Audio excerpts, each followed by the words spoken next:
To'g'risi, homiladorlar va ko'ngli bo'shlar bu kinoni ko'rmanglar. O'zi вообще bu kinoni ko'rmanglar. Men yaxshi ko'rgan top 5 ta triller. Top 5 talikki Pojari kinosi ochib beradi. Bu kinoni ko'rmasimdan oldin hayotim ancha yaxshiroq edi. O'zi вообще bu kinoni ko'rmanglar. Bu kinoda bir ayolning taqdiri ko'rsatilgan. U o'z farzandini qidiradi. Onasi va akasi farzandini yetimxonaga berib yuborishadi. Urushdan keyin yetimxonalar ko'chgan bo'ladi. Ba'zi bir bolalar boshqa yetimxonalarga berib yuborilgan bo'ladi. U bolasini qidirishga tushadi.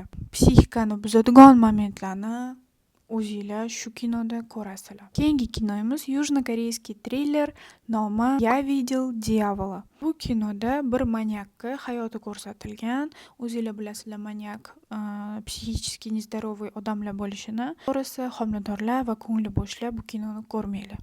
Keyingi kinomiz "Бойцовский клуб".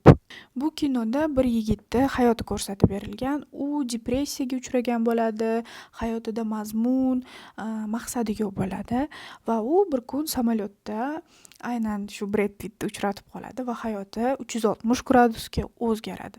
Nimalar bo'lishini va miyani portlatadigan konsovkani shu kinoda ko'rasizlar. Keyingi kinomiz bu Old Boy. Bir kuni o'g'irlab ketishadi va 10 yilga qamab qo'yishadi. Rostida qamab qo'yishadi.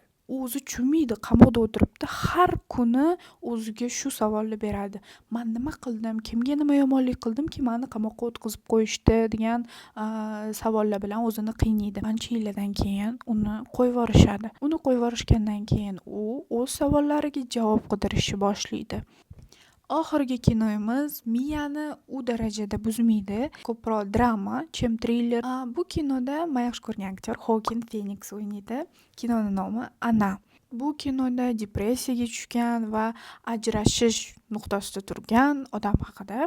U xotini bilan ajrashyapti. Intellekt modaga tushadi, hamma uyiga o'rnatadi va u ham искусственный intellektdan foydalanishni boshlaydi. Va u искусственный intellekt uni hayotini ancha o'zgartiradi, hayotiga mazmun olib kiradi. Xullas, kinoda nimalar bo'lishini o'zinglar ko'rsanglar bilib olasizlar. Bu top 5 talik sizlarga yoqdi degan umiddaman. Kinoni ko'rganinglardan keyin обязательно kommentariyaga yoqdimi, yoqmadimi, nimalar bo'ldi yozib ketinglar. Bye.